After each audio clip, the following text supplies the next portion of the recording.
So this is a dark car video, but I've been in my car for most of the day because my daughter's birthday. So I've been driving around. So anyway, this is to the marketing bully, I believe her name. She was talking about in her video about rebranding and about being her true self. And I found out about her through Twitter, and she's very good at what she does, which is marketing.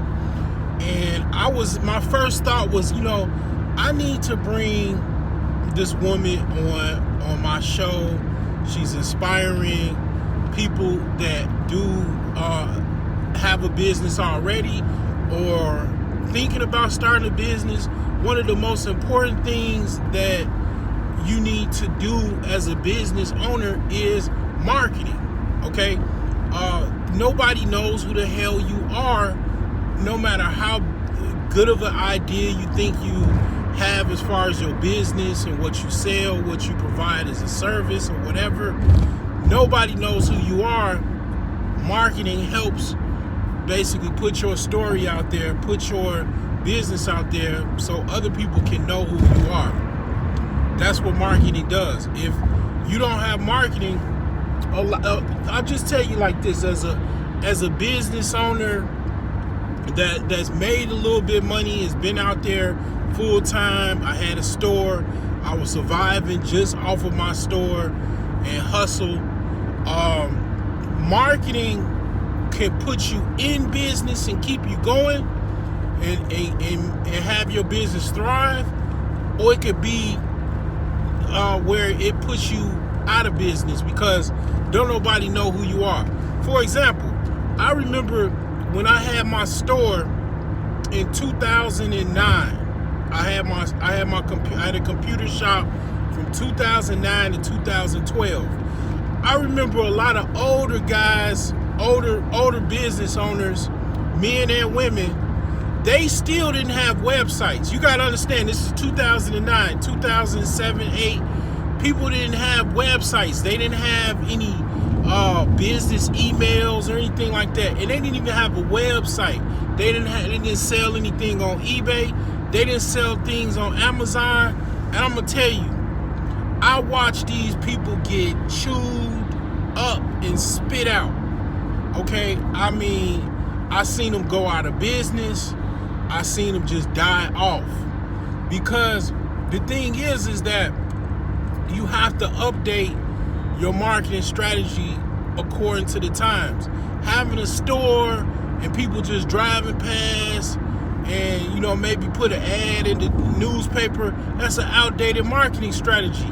Now, it might be effective to a little bit, but it's not the same as it was 30, 40, 50 years ago. Things are different, like email marketing, social media advertising. That's the wave now. I still remember doing cold calling, even though cold calling is still a strategy, but it's becoming outdated. But anyway, what this is more about is what she was saying, as far as I kind of understand where she comes, as far as being very, I call it PC. Now, there's a late great business owner as well as dating coach, legendary dating coach, Alan Roger Curry, that talked about, he did a video a long time ago about keeping it real versus being PC, stuff like that. Like, for example, I struggle with that, and that's why I didn't really want to bring this woman on, because I thought about it. I'm like, I'm let's just say it. I'm labeled, I just call it how it is. I'm probably labeled, a misogynist or whatever, or, somebody that's too real and raw. I talk about intercourse. I talk about raw sex, busting nuts, all kind of stuff, like way too hedonistic. I keep it real, but here's the thing. What Alan Roger Curry, I know I'm all over the place, but follow me here.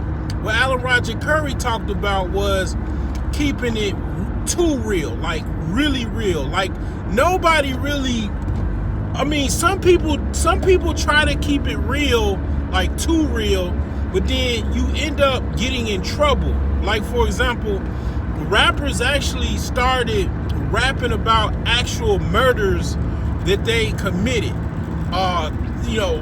criminal activity that was in progress and stuff like that, and they literally got prosecuted and sent to jail for those lyrics. Now, a person that I would say is pretty popular is Charleston White.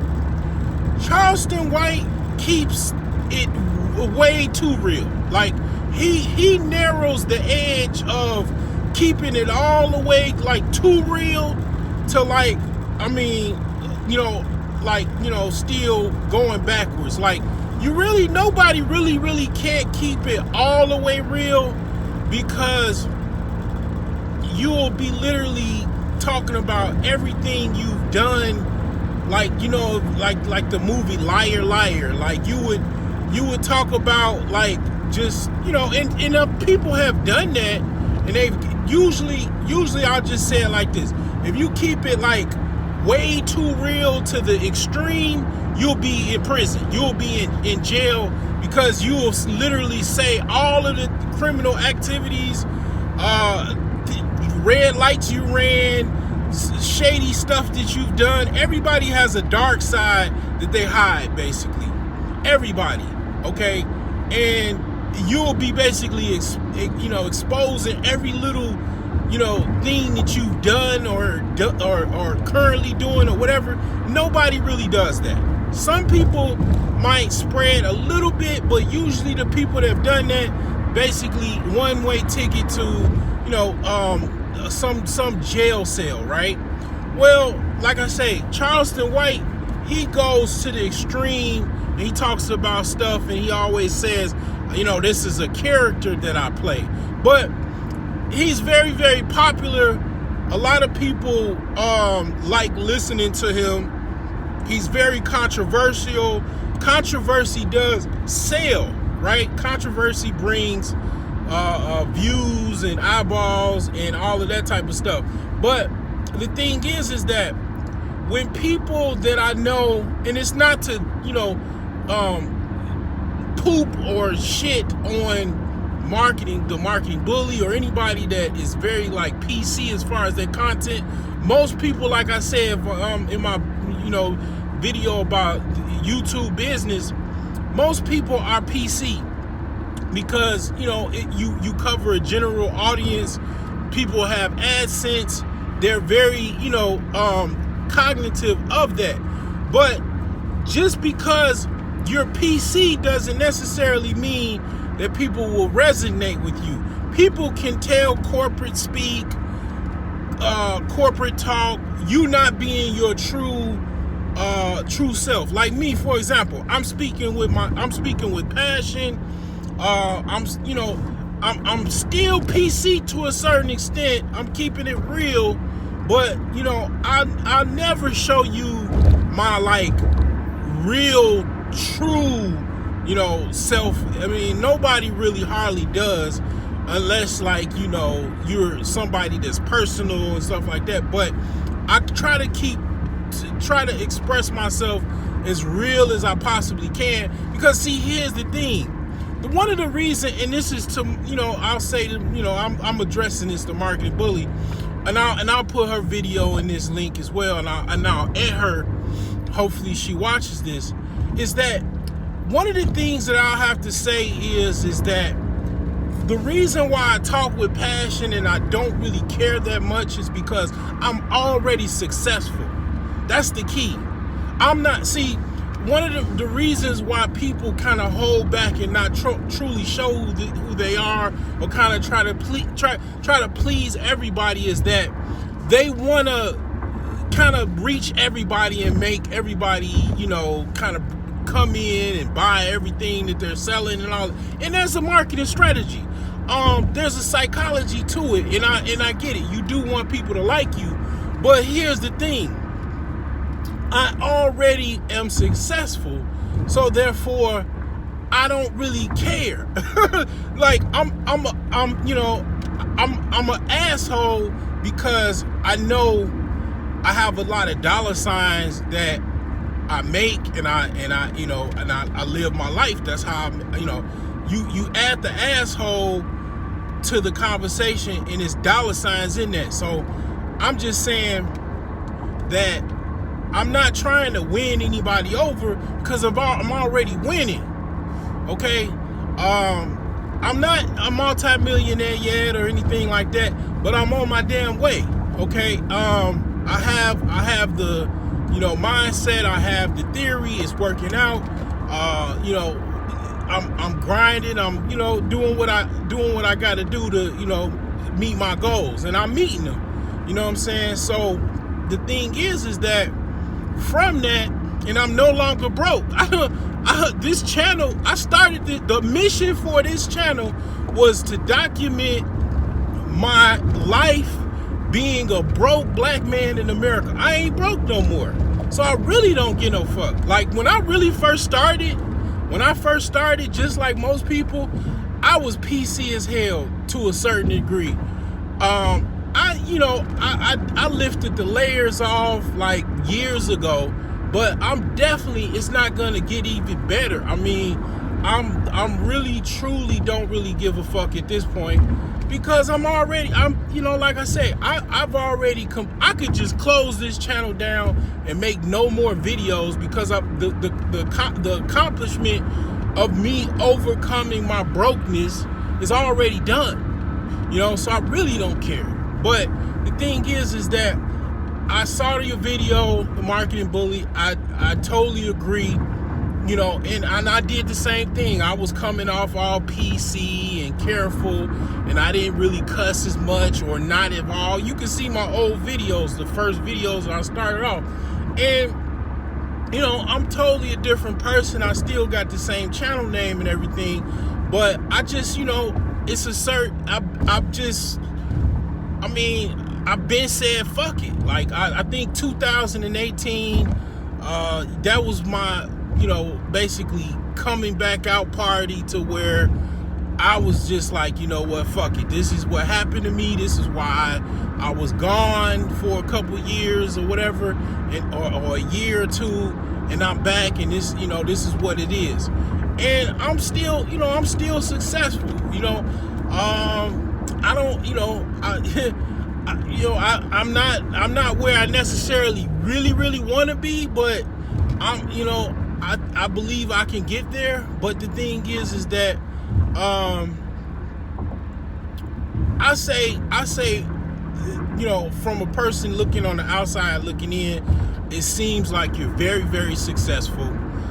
And I say basically you look like from what you said, you got enough kind of FU money, or enough FU money basically to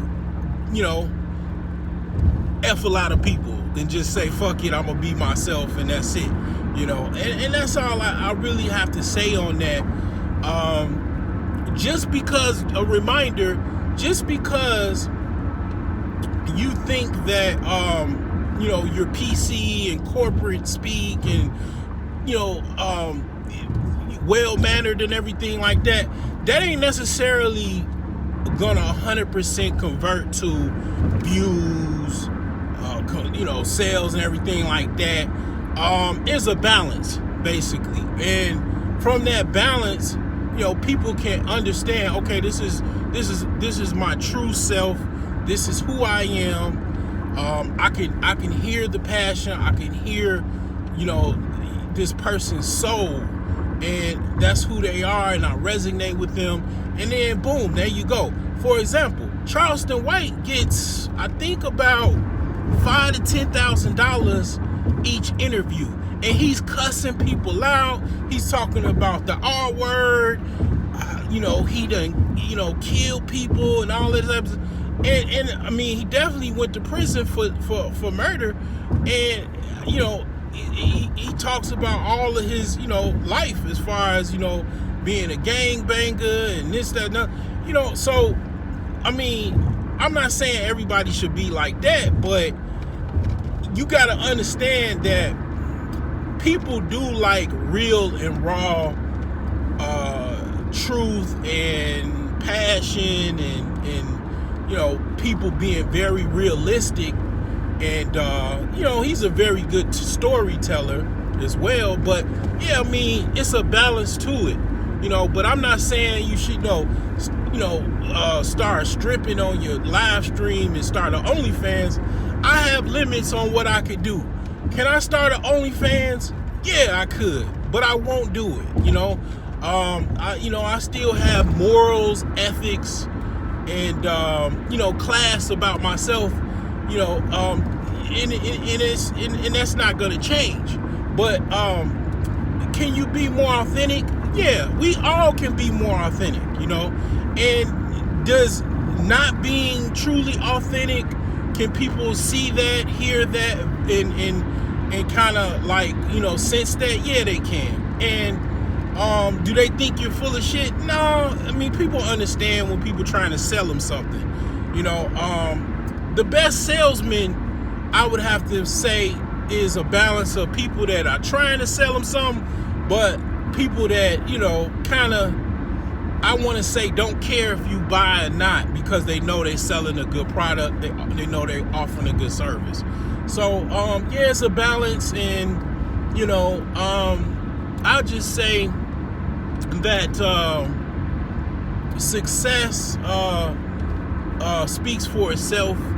And it doesn't matter what people ain't gonna like you either way. So you could be the most PC Mr. Rogers type of person, Gayle King type of person, and people still gonna find some way to not like you and hate on you and all that. That's not gonna change. So I mean, all I would say is be yourself.